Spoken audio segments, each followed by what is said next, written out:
dentro desse clima de Natal, nós vamos pensar hoje, conclusivamente, nos 10 mandamentos. Convido você a abrir a sua Bíblia em Salmo, capítulo 78. Salmo 78, leremos os versículos 5, 6 e 7. Diz assim a palavra de Deus, falando do Senhor: porque Ele estabeleceu um testemunho em Jacó e instituiu uma lei em Israel, ordenando aos nossos pais que os ensinassem a seus filhos, para que a futura geração os conhecesse, para que os filhos que nasceriam se levantassem e os contassem a seus filhos, a fim de que pusessem sua confiança em Deus e não se esquecessem das suas obras, mas guardassem seus mandamentos. A fim de que pusessem sua confiança em Deus e não se esquecessem das suas obras, mas guardassem os seus mandamentos. Senhor, nosso Deus, Deus de Abraão, de Isaque, de Jacó, Deus de Moisés, Deus que sustentou o povo no deserto, depois de tê-lo tirado da escravidão do Egito, Deus que enviou o seu Filho único para morrer na cruz e realizar a nossa salvação. Muito obrigado por tudo que Tu nos tens dado. E mais ainda, agradecemos agora a bênção da Tua palavra em nosso idioma, em nossa língua, em nossas mãos, com liberdade sendo lida e distribuída em nosso país. Obrigado porque ela está agora aberta diante de nós e pedimos que nos des ouvirmos a Tua voz. É a nossa prece em nome de Cristo Jesus. Amém. A minha sogra, que é portadora de um saudável senso de humor, me mandou outro dia a seguinte anedota. Era uma vez uma distinta senhora que foi ao correio despachar um pacote, e o pacote continha uma Bíblia, e ela estava despachando essa Bíblia para o seu irmão que morava noutra parte do país. E o funcionário do correio perguntou assim: minha senhora, há alguma coisa quebrável aí dentro? Não sabendo o conteúdo. E a mulher disse: não, senhor, só os 10 mandamentos. Só os 10 mandamentos. Certamente, meus irmãos, o mundo seria um lugar muito melhor para se viver se os 10 mandamentos, em vez de serem quebrados, fossem transplantados do texto para as famílias, do texto para o ambiente de trabalho, do texto para as ruas, do texto para os palácios, do texto para as igrejas, do texto para o trânsito, do texto para as repartições públicas. Porque o salmista, no texto que lemos, disse: Ele, o Senhor, estabeleceu um testemunho em Jacó e instituiu, pôs uma lei em Israel. Ou seja, o povo de Deus não é um povo sem lei, entregue a instintos selvagens, fazendo aquilo que melhor convenha à sua natureza carnal. Não. O povo de Deus é um povo herdeiro de um tesouro legal, tanto rico quanto enriquecedor. É um tesouro legal, um tesouro de leis que é ao mesmo tempo rico e passa e comunica essa riqueza às outras pessoas. Não poderia, irmãos, concluir eu esta série de mensagens sobre os 10 mandamentos sem lembrar aos irmãos 4 importantíssimas observações. A primeira delas é que existe entre os 10 mandamentos uma unidade sólida, uma unidade inquebrantável, de tal maneira que se nós transgredirmos um mandamento só, nós estaremos sendo condenados igualmente pela transgressão dos 10. Como se desobedecendo a um, desobedeceríamos a todos. E quem diz isso, não sou eu, É Tiago. Tiago diz em Tiago 2,10: porque qualquer que guardar toda a lei e tropeçar em um só ponto, tornou-se culpado de todos. Tornou-se culpado de todos. Um autor chamado Denis Derran encontrou uma boa ilustração para isso. Ele disse: imagine um lustre pendurado no teto por uma corrente que tem 10 elos. Ele pergunta: quantos elos precisam quebrar para que o lustre venha ao chão? Apenas um. Apenas um elo quebrando-se será responsável, explicará a queda de todo o lustre. De modo semelhante, irmãos, Tiago lembra que a quebra de um só mandamento faz desabar a estrutura moral e espiritual de uma pessoa. E este é um preceito que nós sabemos, antipático. Um preceito que contraria a crença popular. Em geral, o que é que as pessoas creem?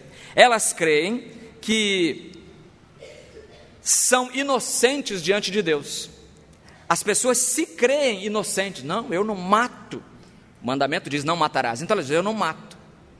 Mas o mandamento também diz: não furtarás. E aí elas não têm já tanta radicalidade. Elas já não são tão, de repente, assim, está sobrando.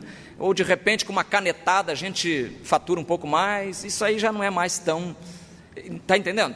Quer dizer, os incrédulos, professam e proclamam a sua inocência, dizendo que não transgridem um mandamento. Mas Tiago 2,10 diz: qualquer que guardar toda a lei e tropeçar em um só ponto, já se tornou culpado de todos. Segunda importante observação é que a observância dos mandamentos não tem o poder, não detém a potência de conferir salvação a ninguém. O fato de alguém observar os 10 mandamentos não significa que já está salvo. Por exemplo, quando Paulo fala das obras da carne, você lembra das obras da carne, não é? Estão relacionadas em Gálatas capítulo 5, versículo 19 a 22, Paulo diz, tem ali uma lista de vícios que a carne produz, e a carne está sempre produzindo vícios, e mais erros, e mais tragédia, e é um elenco de defeitos realmente que produzem tragédia, inimizades, porfias, brigas, invejas, ciúmes, dissensões, disse-me-disse, e tudo mais que você puder imaginar como obra da carne, além da lista. Então, é sempre pertinente lembrar a todos nós que é perigoso ficar falando de listas. E os 10 mandamentos são uma lista, eu sei. Mas é perigoso falar de listas porque a gente pode cair na tentação do listismo. Não é uma palavra que existe, tá bom. Na tentação do legalismo, que é a palavra correta para a observância de certas listas, de fazer, de não fazer. Então nós passamos a deduzir que só por não fazermos certas coisas, por nos abstermos da prática de algumas coisas que o Senhor desaprova, que nós já seríamos salvos automaticamente. Como se a salvação decorresse da observância meticulosa de uma lista. E meus irmãos, o Novo Testamento está aqui para nos ensinar que não é exatamente assim. O Novo Testamento nos ensina claramente que nós somos salvos absolutamente pela graça de Deus. O pastor Estevão orou agora há pouco aqui, ele mencionou vários sinônimos da graça de Deus. Obrigado, ele disse, pela tua graça, pela tua misericórdia, pela tua compaixão. E tudo isso é verdade. É verdade porque o grande tema do Evangelho qual é? A graça. A graça de Deus. Eu sei que alguém vai dizer, Deus é graça, Deus é amor, mas Deus também é justiça. Ele é justiça, sim. E a justiça dele está revelada nos 10 mandamentos. Não matarás, não furtarás, não terás outros deuses diante de mim, não farás imagem esculpida ou de escultura, 6 dias trabalharás, mas o 7º é o sábado, honra teu pai e a tua mãe, não furtarás, não matarás, não adulterarás, não... Enfim, os irmãos memorizaram ao longo desses domingos. Não cobiçarás, foi o último, está faltando o 9º. Não dirás falso testemunho. Tudo isso compõe a justiça, é uma demonstração mínima, claro, da justiça de Deus, o que Deus quer como correto. Mas quem de nós cumpre a lei? Quem de nós pode pegar uma caneta e sair ticando os 10 mandamentos? Não terás outros deuses. Esse eu não tenho, esse está certo, não tem. Não farás para ti, não faço. Não adulterar, não adultero. E vai ticando até o final. A Bíblia diz: nenhum de vós cumpre a lei. Jesus diz: nenhum de vós cumpre a lei. Senhor, que acusação é essa? Olha, eu estou intentado, tenho me esforçado. Mas porque os mandamentos não foram feitos para nos salvar, eles são impotentes para a salvação, e são tão impotentes para a salvação, agora o Natal vai entrar, que Deus olhou lá de cima e viu a gente se batendo aqui entre uma injustiça e outra, entre uma obra da carne e outra, e Ele disse: não vão conseguir se salvar sozinhos, então eu preciso intervir, eu preciso descer. E Deus desceu em Cristo Jesus. Meus irmãos, o Natal nada mais é do que a descida de Deus a este mundo para efetuar de uma vez por todas a nossa salvação. Não conseguiríamos nos salvar por observância de mandamento. E o exemplo maior desta verdade que eu trago para a nossa consideração é o exemplo de um jovem que está a sua história registrada em 3 dos 4 evangelhos, Mateus 19:16, Marcos 10 e Lucas 18. E é interessante que esse jovem chegou para Jesus dizendo: bom mestre, que hei de fazer para herdar a salvação? Jesus disse: sabes os mandamentos? Ele, mandamento. Aí ele pegou a caneta e começou a ticar: não adulterarás, não furtarás, tudo isso tenho feito desde a minha juventude. Se os mandamentos salvassem, aquele jovem seria um exemplo perfeito. Jesus dizia: discípulos, venham, vejam, fotografem, né? Coloquem isso na internet, coloquem na internet, porque esse rapaz aqui é uma raridade, ele conseguiu, vejam bem, tirem fotografia dele, ele conseguiu a salvação, porque ele obedeceu aos 10 mandamentos, ele conseguiu praticar todos eles. Vocês então, peçam a assinatura dele, peçam o seu autógrafo, porque ele é um caso raro. Aí Jesus olhou muito para aquele jovem, e a Bíblia diz que Jesus o amou, porque Jesus sabia o que ia acontecer em seguida, e Jesus disse para ele: vai, vende tudo que tens, dá-o aos pobres, e vem e segue-me, e terás um tesouro no céu. Segue-me. Os mandamentos não são competentes para nos salvar. Para ser salvo, a pessoa precisa seguir a Cristo. Agora é interessante que na tradução revista e corrigida, em geral, quando chegava esse relato do mancebo, desse jovem, o relato tinha o título assim: o mancebo de qualidade, não é isso? Todos vocês que conviveram desde a infância com a Bíblia, ou que são leitores constantes da Bíblia, já estão familiarizados com essa linguagem, o mancebo de qualidade. O que é mancebo, né? Aí os jovens estão aprendendo até vocabulário, quando leem a Bíblia, quando estudam na igreja, quando participam da escola dominical. Domingo passado foi concupiscência, hoje é mancebo. O que é mancebo? Um jovem. Olha lá, quantos mancebos. Aliás, nós temos hoje poucos mancebos no nosso culto, porque os nossos mancebos estão em retiro. Quantos mancebos? 70 e poucos mancebos estão no culto hoje. Jovens, retiro, acampamento de jovens. Eles à noite estarão conosco, se Deus quiser. Irmãos, o mancebo de qualidade teve esse nome, esse título, porque ele se achava qualificado para ser salvo. Ele achava que o cumprimento formal dos 10 mandamentos dava-lhe o direito de ser salvo. Quando nós percebemos na palavra de Deus que assim não é, e Jesus fez questão de desfazer esse mito. Aliás, se Se fosse para se casar, aquele jovem seria realmente um mancebo de qualidade. Qual é a moça que não queria casar com uma excelência moral que nem aquele jovem? Não furtava, não adulterava, não dizia mentira, era perfeito. E ainda mais com um adicional favorável: era rico. Era rico. Não é? Ajudaria muito. Então, para casar, ele estava bom para casar. Ele seria bom também para ser um líder comunitário. Um líder comunitário perfeito, que não adultera, que não furta, que não mente, que serve ao Senhor, perfeito. Ele estaria muito bom no papel de um professor, um exemplo para a sua comunidade. Muito bom, rapaz, de boas qualidades, de muitas virtudes. Seria bom até para ser um político, não é verdade? Porque um político honesto, um político que não adultera, um político que não diz falso testemunho, é o político ideal, é o político que nós estamos procurando. Alguns de nós têm achado alguns desses políticos, mas grande parte do país está procurando ainda, né? Em resumo da ópera: você pode guardar o sábado e não ser salvo. Você pode não furtar e ainda assim estar perdido. Você pode não matar e deve não matar. Quer dizer, não deve matar. E ainda assim não será salvo. Porque os 10 mandamentos não conferem salvação a quem quer que seja.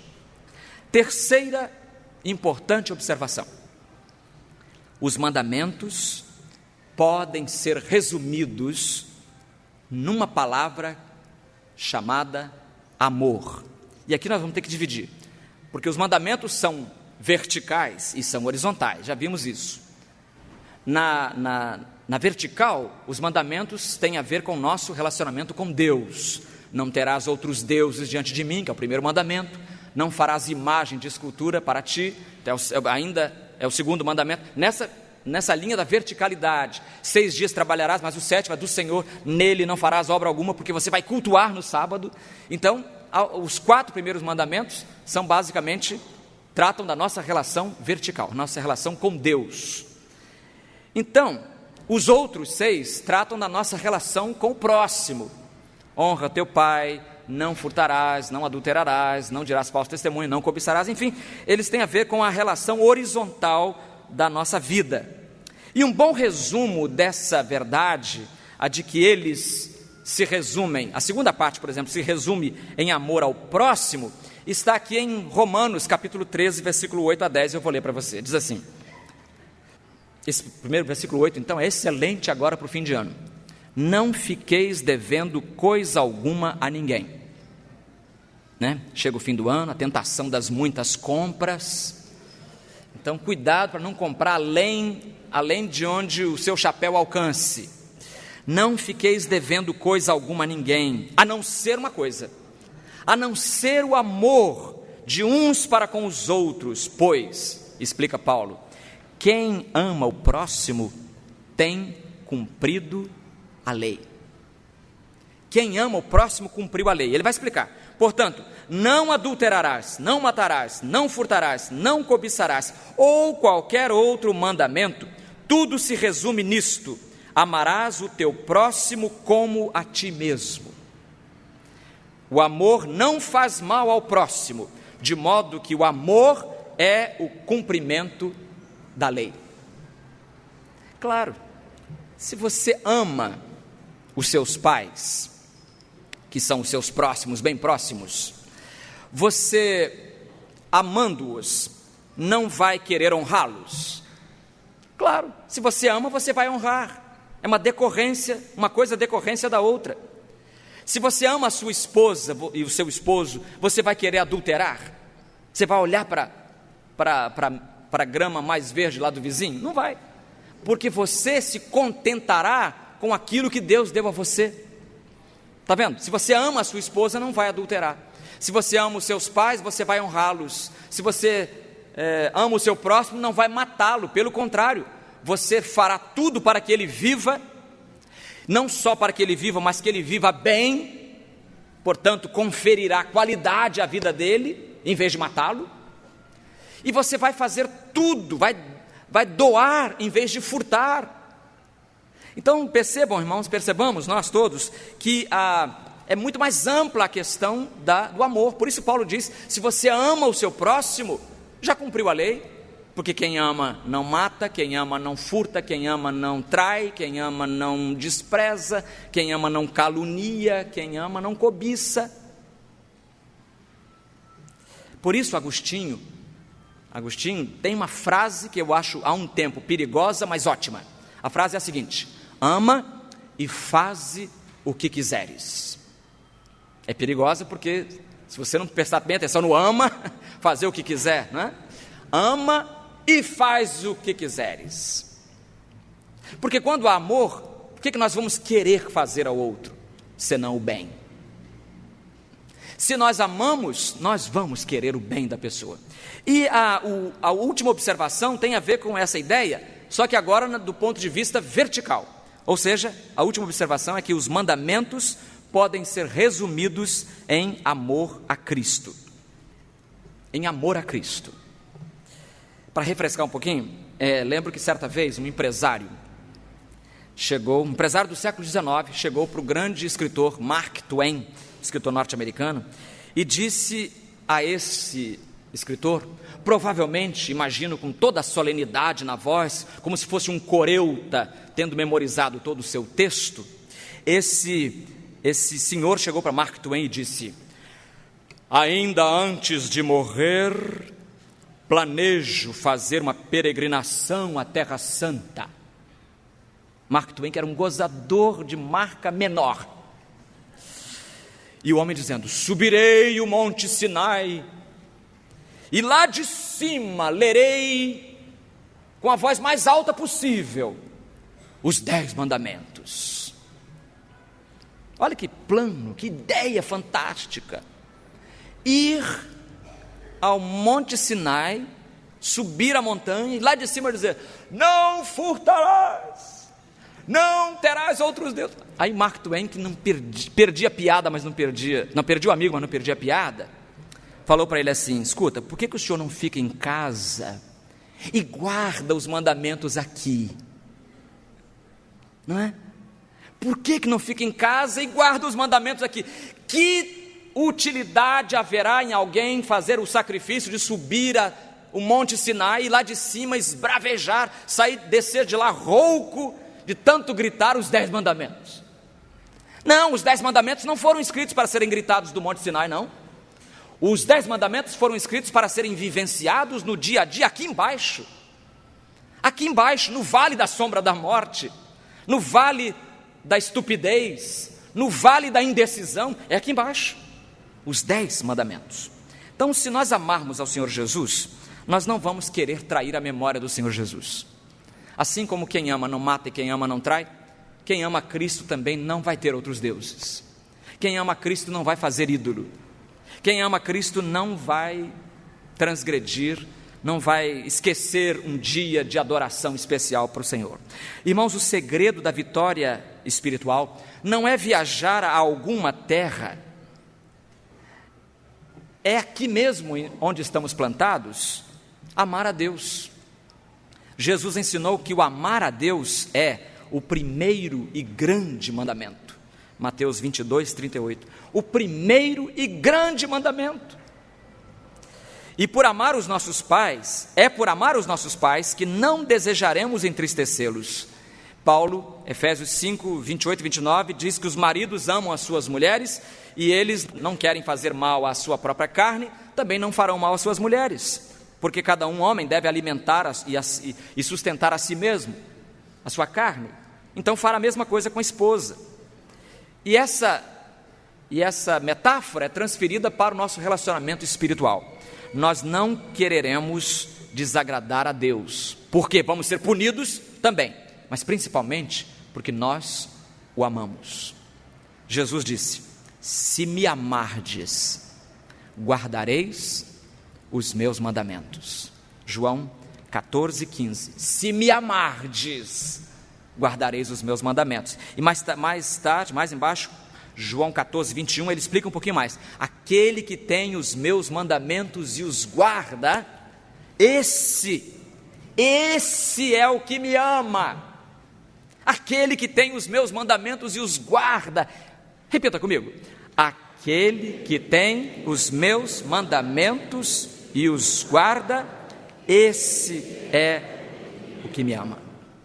Agora, irmãos, voltando ao nosso texto para terminar, no Salmo 78, o salmista diz: o Senhor estabeleceu um testemunho em Jacó e instituiu uma lei em Israel.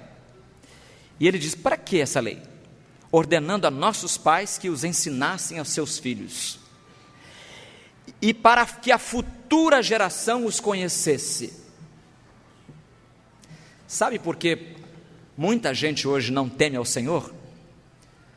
Porque temor ao Senhor, obediência aos mandamentos, é algo que se transfere de pai para filho, é algo ensinado, não nasce com a gente, não é inato, não é congênito, não já vem dentro do pacote quando a gente vem ao mundo, não, a gente precisa ensinar aos nossos filhos, a futura geração precisa aprender conosco, nós é que temos de dizer aos nossos filhos: não terás, menino, não, olha aqui, não terás outros deuses diante de mim, diz o Senhor. Eu preciso dizer isso para os meus filhos.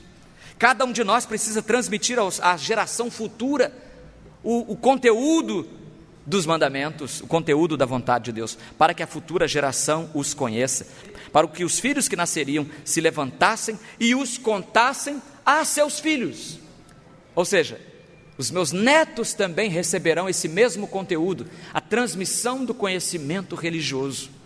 Isso não é tarefa só da igreja, não é tarefa do governo, é tarefa de cada pai e de cada mãe, a fim de que pusessem a sua confiança em Deus e não se esquecessem das suas obras, mas guardassem os seus mandamentos. O desejo de Deus é que nós não esqueçamos jamais os seus mandamentos. E é tão interessante que Deus não queira que nós esqueçamos que o nosso Deus é muito inteligente, você sabe disso, né? Deus não é o que muita gente sugere, falta de entendimento. Pelo contrário, ele é a fonte da sabedoria.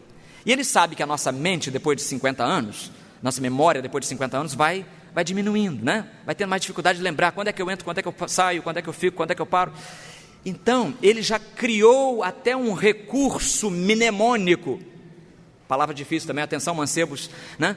Uma palavra, recurso mnemônico. O que é mnemônico? Memória, tem a ver com memória. Então Deus criou um recurso para que a memória seja ajudada a lembrar-se dos 10 mandamentos.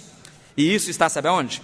Em Números capítulo 15, versículos 37 a 40, diz assim: e falou o Senhor Deus a Moisés, dizendo: fala aos filhos de Israel e dize-lhes que nas bordas das suas vestes façam franjas por todas as gerações, e nas franjas das bordas ponham, nós colocaríamos hoje, pendurem um cordão azul.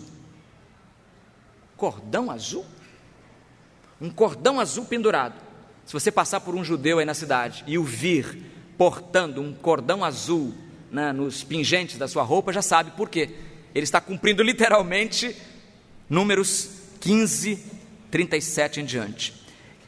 E nas franjas das bordas põe um cordão azul, e as franjas vos serão para que, vendo-as, ou seja, toda vez que você vir o cordão azul pendurado na sua roupa, vos lembreis de todos os mandamentos do Senhor. Então Deus está criando um recurso mnemônico, de toda vez que eu vir um cordão azul pendurado na minha roupa, quando eu olhar para aquilo, veja só, aquele cordão azul, atenção passageiros, o cordão azul não é um talismã, não é para dar sorte, não é para proteger você do mal, não é isso não. Preste muita atenção para não misturar as coisas, porque quando misturamos as coisas ficam misturadas. A coisa é séria, é um recurso mnemônico, ou seja, é um dispositivo para ajudar-me a me lembrar. É bom você criar isso. Eu sou de uma cidade chamada Colatina, e lá nós tínhamos, acho que existe ainda, transportadora colatinense. E eu aqui no Rio de Janeiro, esses anos todos, Toda vez que eu vejo aí na Avenida Brasil, transportadora colatinense, eu falo, Colatina. Aí batia assim uma saudadezinha, sabe? A água do Rio Doce, aquela água gostosa.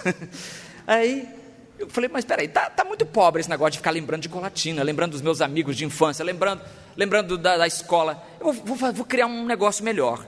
Baseado no que Deus sempre sugere na palavra dele, eu vou criar um recurso mnemônico. Toda vez que eu me lembrar, toda vez que eu vir, passar por um caminhão, transportadora colatinense, eu vou dizer assim: Jesus morreu por mim. Jesus morreu por mim, grande pecador. Eu vou me lembrar disso. Jesus me ama. Então, e a brincadeira ficou com a PEG. Toda vez que a gente vê um carro, transportador, Jesus me ama. Que maravilha. Não me esqueceu o Senhor, mas encarnou-se, veio no menino de Belém, por me amar, por dar a sua vida por mim. Então tente criar recursos mnemônicos, associações, é a palavra, associação de ideias, de memória, de modo que quando você vira uma coisa, você lembre outra. Judeu, toda vez que você olhar para o seu cordão azul penduradinho na sua roupa, você já sabe. Os mandamentos, os mandamentos, como é que eu podia esquecer os mandamentos? Aqui, olha o cordão azul aqui pendurado. Porque o Senhor não quer que nós esqueçamos os seus mandamentos. Que o Senhor possa nos abençoar, possa nos guardar e possa nos ajudar, principalmente, a pôr em prática esse conjunto legal, os 10 mandamentos, de tal forma que a nossa futura geração seja impactada pela nossa observância dos 10 mandamentos. Eu quero orar. Senhor amado, Deus que nos amas ao ponto de teres vindo em Jesus de Nazaré, obrigado por nos amares tanto, obrigado por colocares em nosso coração o desejo das coisas eternas, colocaste em nós fome de transcendência. Ajuda-nos a matar essa fome na fonte certa, que é a Tua palavra, que é a Tua pessoa, que é a Tua proposta. Ajuda-nos, Senhor, a sermos fiéis, mesmo com todas as inclinações, mesmo com todas as más tendências que temos. Ajuda-nos a fixar os olhos em Cristo Jesus, porque Ele, e somente Ele, cumpriu cabal e totalmente os 10 mandamentos, pois é no nome dele, que vai nos ajudar também a cumpri-los, que nós oramos. Amém.